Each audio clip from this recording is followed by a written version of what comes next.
அனைவருக்கும் வணக்கம். நான் உங்கள் மருத்துவர் சௌந்தர்யா, யோகா மற்றும் இயற்கை மருத்துவ ஆலோசகர். இன்னைக்கு நம்ம என்ன பார்க்க போகிறோம் அப்படின்னு சொல்லி பார்த்தீங்கன்னா, நம்மளோட சர்வதேச யோகா தினம் வருது. அதை ஒட்டி நம்மளோட யோகாவோட நன்மைகளும் அது வந்து பார்த்திங்கன்னா புதிய காலத்தில் வந்து பார்த்திங்கன்னா எந்த மாதிரியான ஒரு நன்மை பயன்களை அளிக்கும், எதுக்காக நம்ம யோகா செய்யணும், அதோட இம்பார்ட்டன்ஸ் என்ன அப்படிங்கிறத நம்ம இந்த இதில் பார்க்கலாம். இப்போ வந்து பார்த்திங்கன்னா முதுமை காலத்தை ஏஜிங் அப்படின்னு நம்ம சொல்கிறோம். இப்போ ஏஜிங்னா என்ன அப்படின்னு சொல்லி பார்த்திங்கன்னா, அது வந்து it is an biological process அப்படின்னு நம்ம சொல்லுவோம். இப்போ அது வந்து ஒரு இயற்கையான ஒரு இது. எப்படி வந்து ஒரு குழந்தை வந்து பார்த்திங்கன்னா கருவிலிருந்து வளர்ந்து நம்ம வந்து பெரியவங்களாகிறோமோ அதே மாதிரியான வயது காலம் அப்படிங்கிறதும் வந்து பார்த்திங்கன்னா நம்மளுக்கு ஒரு கண்டினியூஸான ஒரு இயற்கையான ஒரு ப்ராசஸ் தான். இப்போ வந்து பார்த்திங்கன்னா நம்ம ஒரு செல்ஸ் இருக்குது, நம்ம குழந்தையிலேருந்து நம்மளுக்கு பார்த்திங்கன்னா அந்த செல் வந்து வளர்ந்துட்டு வருது.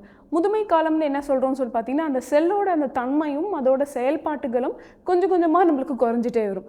அதை தான் நம்ம வந்து பார்த்திங்கன்னா நம்ம ஏஜிங் அப்படின்றத நம்ம சொல்கிறோம். இப்போ வந்து பார்த்திங்கன்னா இப்போ இந்த 21 செஞ்சுரியில் வந்து 21st செஞ்சுரியில் வந்து பார்த்திங்கன்னா வந்து பார்த்திங்கன்னா ஒரு பெரிய ஒரு பேர்டனாக நம்மளுக்கு இருக்கிறது வந்து பார்த்திங்கன்னா க்ரானிக் டிசீஸ்ன்னு சொல்லுவோம். நாள்பட்ட டிசீஸ்லாம் வந்து பார்த்திங்கன்னா நம்மளுக்கு ரொம்ப ஒரு பேர்டனாக இருக்குது. அதனால வந்து பார்த்திங்கன்னா நிறைய டிசபிலிட்டி இந்த மாதிரியான பிரச்சனைகள் வந்து முதிய காலத்தில் வந்து நம்ம அதிகமாக நம்ம பார்க்குறத நம்ம பார்க்கலாம்.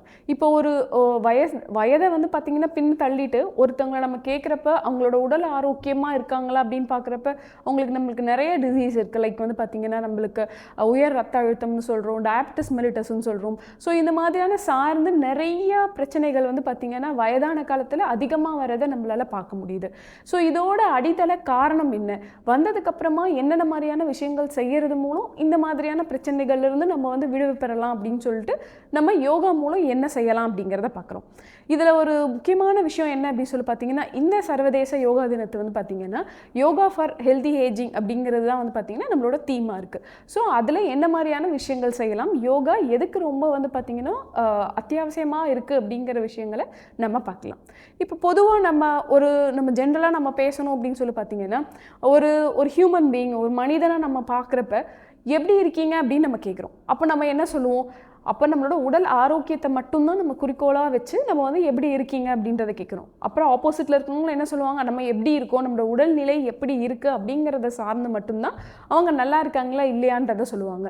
ஆனால் ஒரு மனிதன் அப்படிங்கிறவ வந்து பார்த்திங்கன்னா உடல் மற்றும் மனம் ஆரோக்கியம் ரெண்டுமே வந்து ரொம்ப முக்கியமான ஒரு விஷயம். ஃபிசிக்கல் வெல்பீயிங் அண்ட் மென்டல் வெல்பீயிங்னு நம்ம சொல்லுவோம். இது ரெண்டுமே ஒரு ஒரு இயல்பாக இருக்கிறது தான் வந்து பார்த்திங்கன்னா உடல் ஆரோக்கியம் அப்படிங்கிறத நம்ம எடுத்துப்போம். இப்போ இது ரெண்டு வகையாகவும் யோகா வந்து எப்படி நம்மளுக்கு ஹெல்ப்ஃபுல்லாக இருக்குது அப்படிங்கிறத நம்ம பார்க்கலாம். இப்போ யோகா ஃபிசிக்கல் ஹெல்த் அப்படி நம்ம எடுத்துக்கிட்டோம்னா, நம்ம முன்னாடி பார்த்த மாதிரியான நிறைய க்ரானிக் டிசீஸ், அதாவது பார்த்திங்கன்னா ஹைப்பர் டென்ஷன், டயபெட்டிஸ் மெலிட்டஸ்லாம் வந்து பார்த்திங்கன்னா ரொம்ப ஹையான ரேஞ்சில் இருக்குது. இது மட்டும் இல்லாமல் வயதான காலத்தில் வந்து பார்த்திங்கன்னா நம்மளோட மசில்ஸும் சரி நம்மளோட போன்ஸும் சரி தேய்மான பிரச்சனைகள் வந்து நடக்க ஆரம்பிக்கும். டீஜென்ரேட்டிவ் சேஞ்சஸ் அப்படின்னு நம்ம சொல்லுவோம். இது வந்து பார்த்திங்கன்னா இயற்கையாகவே வரக்கூடிய விஷயங்கள் தான். இது கூடவே சேர்ந்து நம்ம முன்னாடியே சொன்ன மாதிரி ஒரு செல்லும் சேர்ந்தது தான் நம்மளோட உடல் அமைப்பு எல்லாமே. அப்போ அந்த செல்லோட ஃபங்க்ஷனிங் சரியாக இல்லை அப்படின்னா அதில் இருந்து வரக்கூடிய பல ஃபங்க்ஷனிங் வந்து பார்த்திங்கன்னா பாதிக்கப்படும். உதாரணத்துக்கு எடுத்துக்கிட்டால் ஒரு மனித கூறு அப்படின்னு நம்ம எடுத்துக்கிறப்ப ரெண்டு விஷயங்கள் முக்கியமாக நம்ம பார்க்கணும். என்ன அப்படின்னு சொல்லி பார்த்தீங்கன்னா, ஒன்று நம்மளோட நரம்பு மண்டலங்கள், நர்வஸ் சிஸ்டம் அப்படின்னு சொல்லுவோம். இன்னொன்று வந்து பார்த்திங்கன்னா நம்மளோட ஹார்மோனல் சிஸ்டம். இது ரெண்டுமே சேர்ந்து தான் வந்து பார்த்திங்கன்னா நம்மளோட உடல் ஆரோக்கியத்தை மெயின்டைன் பண்ணுறதுக்கு உதவியாக இருக்குது. இப்போ நரம்பு மண்டலங்கள்னு சொல்கிறப்ப நம்ம புரிஞ்சுக்கணுன்றதுக்காக நான் சொல்கிறேன். அது என்ன அப்படின்னு சொல்லி பார்த்தீங்கன்னா, நம்மளுக்கு வந்து ஒரு சூழ்நிலையிலையும் ஒரு மாதிரியான நரம்பு மண்டலங்கள் வந்து பார்த்திங்கன்னா ஸ்டிமுலேட் ஆகிடும் அப்படின்னு நம்ம சொல்லுவோம். இப்போ நான் வந்து பார்த்திங்கன்னா நம்ம ஒரு சேஃபான ஒரு என்விரான்மெண்ட்டில் இருக்கோம், நான் ரொம்ப சேஃபாக இருக்கேன், நான் என் வீட்டில் இருக்கேன், நான் ரொம்ப கம்ஃபர்டபுளாக இருக்கேன் அப்படிங்கிறப்ப ஒரு சில வகையான நரம்பு மண்டலங்கள் வந்து நம்மளுக்கு வந்து ஆக்டிவேட் ஆகும். அப்போ வந்து ஓகே நான் சேஃபாக இருக்கேன் அப்படிங்கிறத அது நம்ம உடலுக்கு வந்து திருப்பி நம்மளுக்கு சொல்லிகிட்டே இருக்கும். இஃப் இன்கேஸ் இப்போ நான் ஏதாவது ஒரு ஆபத்தான ஒரு சூழ்நிலையில் இருக்கேன்னு வச்சுக்கலாம், என்னை சுற்றி பாம்போ இல்லை ஏதாவது என்னையை சாப்பிடக்கூடிய ஒரு தன்மையோ என்னோட உயிருக்கே அச்சுறுத்தலான ஒரு நிலைமையில் நான் இருக்கேன் அப்படிங்கிறப்ப என் மனமும் சரி என்னோட உடலும் சரி வந்து பார்த்திங்கன்னா ஒரு மாதிரி ஒரு ஒரு ரிலாக்ஸ்டு ஸ்டேட்டில் இருக்காது. அப்போ நம்ம வந்து ஒரு பதட்டத்தில் இருப்போம். அது வந்து பார்த்திங்கன்னா ஃபைட் ஆர் ஃப்ளைட் ரியாக்ஷன் அப்படின்னு சொல்லுவோம். ஒன்று அந்த சூழ்நிலையோடு நம்ம சண்டை போடுவோம், இல்லைனா அந்த சூழ்நிலையை விட்டு நம்ம விலகி ஓடி போயிடும். ஸோ இதுதான் நம்ம செய்வோம் நம்மளோட ஆபத்தான காலகட்டத்தில். அப்போ அதுக்கேற்ற மாதிரியான ஒரு சில நரம்பு மண்டலங்கள் வந்து ஆக்டிவேட்டாக இருக்கும். ஸோ இதை வந்து பார்த்திங்கன்னா நம்ம சிம்பத்தட்டிக் ஆக்டிவேஷன் சொல்லுவோம். ஸோ அப்போ தான் நம்ம உடலும் சரி நம்மளோட தசைகளும் சரி அந்த பிரச்சனைக்கு ஏற்ற மாதிரி அது சண்டை போடுறதுக்குமோ இல்லை தப்பிச்சு ஓடுறதுக்குமான ஒரு இயல்பை வந்து உண்டாக்கும். ஸோ அது வந்து எல்லாமே சிம்பத்தட்டிக் ஆக்டிவேஷன் நம்மள நடக்கும். நம்ம ரொம்ப அமைதியாக இருக்கும் போது தான் என்ன ஆகும்னு சொல்லி பார்த்தீங்கன்னா லைக் பாராசிம்பத்தட்டிக் டாமினேஷன் அப்படிங்கிற ஒரு விஷயம் இருக்கும்.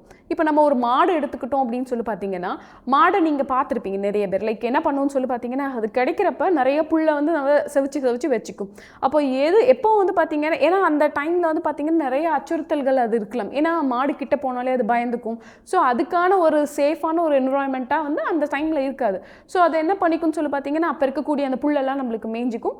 அப்போ வந்து பார்த்தீங்கன்னா அது ஒரு இடத்துல போய் உட்காந்துக்கும் ரிலாக்ஸ்டாக. அப்போ வந்து பார்த்தீங்கன்னா நம்மளுக்கு ரெஸ்ட் அண்ட் டைஜஸ்ட்னு சொல்லுவாங்க. So parasympathetic activation. அப்போ அது திருப்பி எடுத்து அது சாப்பிட்டதெல்லாம் எடுத்து திருப்பி டைஜஸ்ட் பண்ணி அமைச்சிக்கும். இது மாடோட இயல்பு.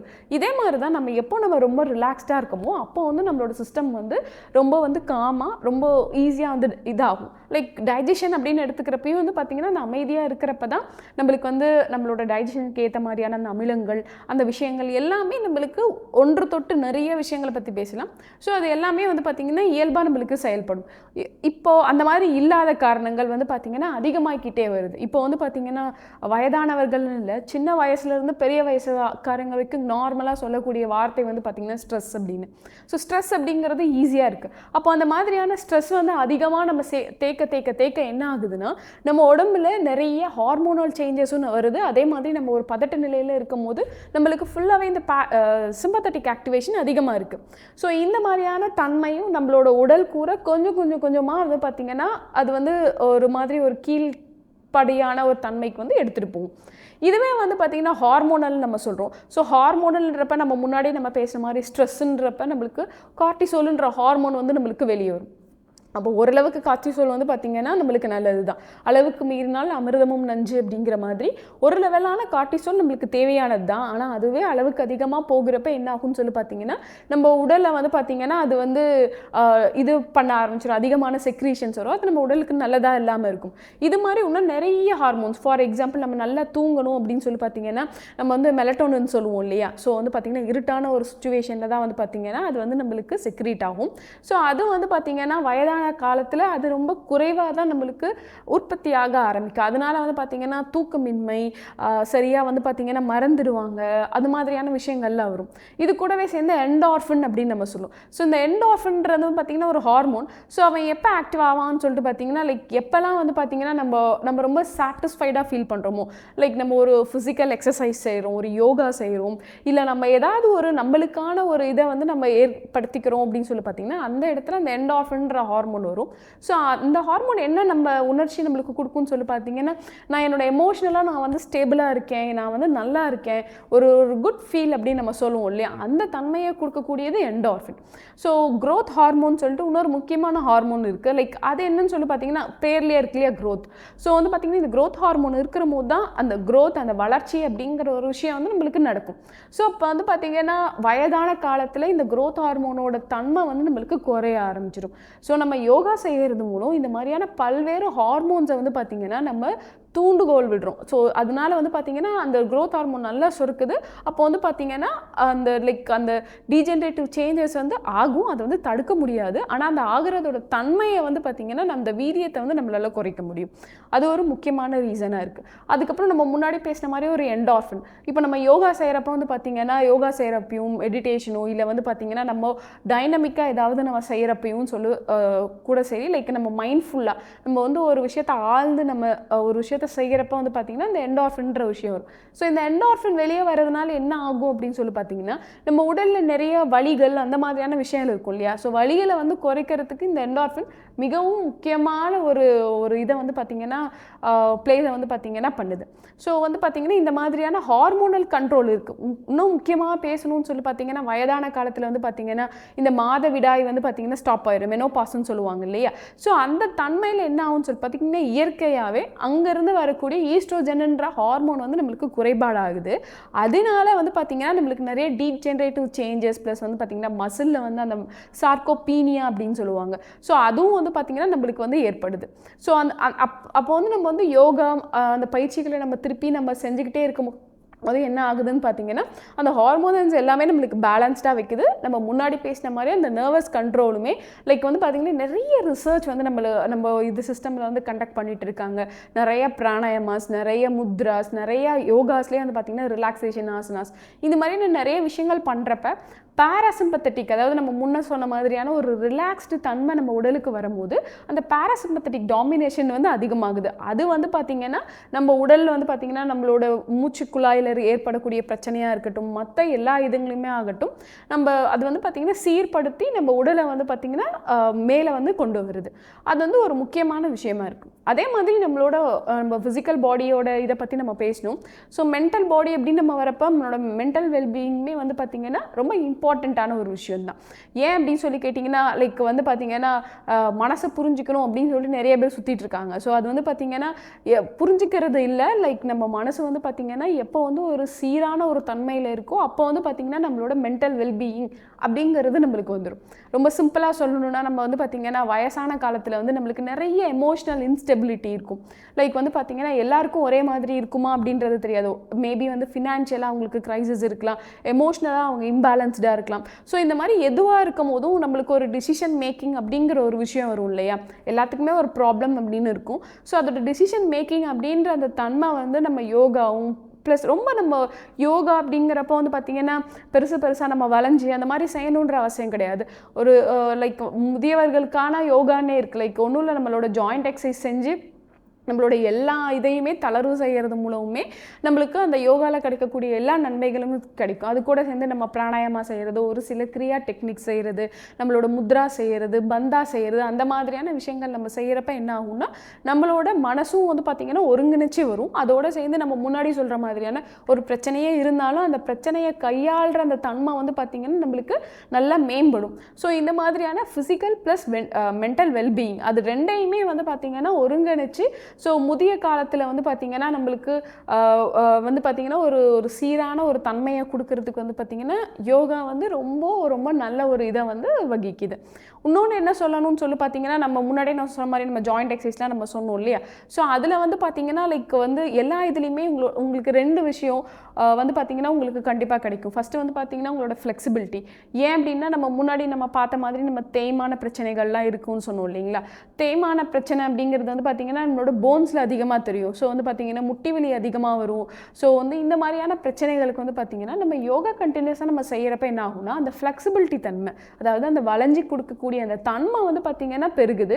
கூடவே சேர்ந்த ஒரு இடத்துல வந்து பார்த்திங்கன்னா பிளட் சர்க்குலேஷன் சொல்லுவாங்க. அங்கே ரத்த ஓட்டம் வந்து சீராகிறப்ப அங்கே இருக்கக்கூடிய அந்த செல்ஸ் எல்லாம் வந்து பார்த்திங்கன்னா இயல்பாக வந்து செயல்படும். அப்போ அந்த ஒரு செல் நல்லா வேலை செய்யுது அப்படின்னா அதோட மொத்தமாக இருக்கக்கூடிய டிஷ்யூவாக இருந்தாலும் சரி, ஆர்கனாக இருந்தாலும் சரி, இல்லை ஒரு மனித கூறாக இருந்தாலும் சரி, அதோட ஃபங்க்ஷனிங் வந்து மென்மேலும் படுறப்ப நம்மளுக்கு ஒரு யூரினரி சிஸ்டமாக இருக்கட்டும், ஒரு லங்கில் நம்மளோட மூச்சு குழாயில் இருக்கிறதா இருக்கட்டும், இல்லை ரத்த ஓட்டத்தில் இருக்கிறதா இருக்கட்டும், இல்லை நம்மளோட நரம்பு மண்டலங்கள், தசை மண்டலங்கள், இந்த மாதிரி எந்த விஷயமா இருந்தாலும் இந்த ஒரு இது வந்து சீரமைக்கிறதுனால நம்மளுக்கு அங்கே இருக்கக்கூடிய அந்த பிரச்சனைகள் வந்து படிப்படியாக நம்மளுக்கு வந்து பார்த்திங்கன்னா கம்மியாகிட்டே வரும். ஸோ இந்த விஷயங்கள் இருக்கும். இது எல்லாத்துக்குமான மூல காரணம் அந்த ஆக்சிடேட்டிவ் ஸ்ட்ரெஸ் தான் இல்லைங்களா. ஸோ வந்து ஒரு செல் வந்து செயல்படுது அப்படின்னா அங்கே வந்து பார்த்திங்கன்னா நம்மளுக்கு ஃப்ரீ ரேடிக்கல்ஸ் அப்படிங்கிற ஒரு விஷயம் வந்து நம்மளுக்கு உருவாகும். நம்ம ஆன்டி ஆக்சிடென்ட்ஸ் நம்ம எடுத்துக்கணும் அப்படிங்கிறத நம்ம பார்த்துருக்கோம். நம்ம வந்து நிறைய சொல்லுவோம் கீரைகள்லாம் சாப்பிடுங்க, அது சாப்பிடுங்க, இது சாப்பிடுங்க, இதிலெல்லாம் ஆன்டி ஆக்சிடென்ட்ஸ் அதிகமாக இருக்குது, இதெல்லாம் நல்லது அப்படின்னு.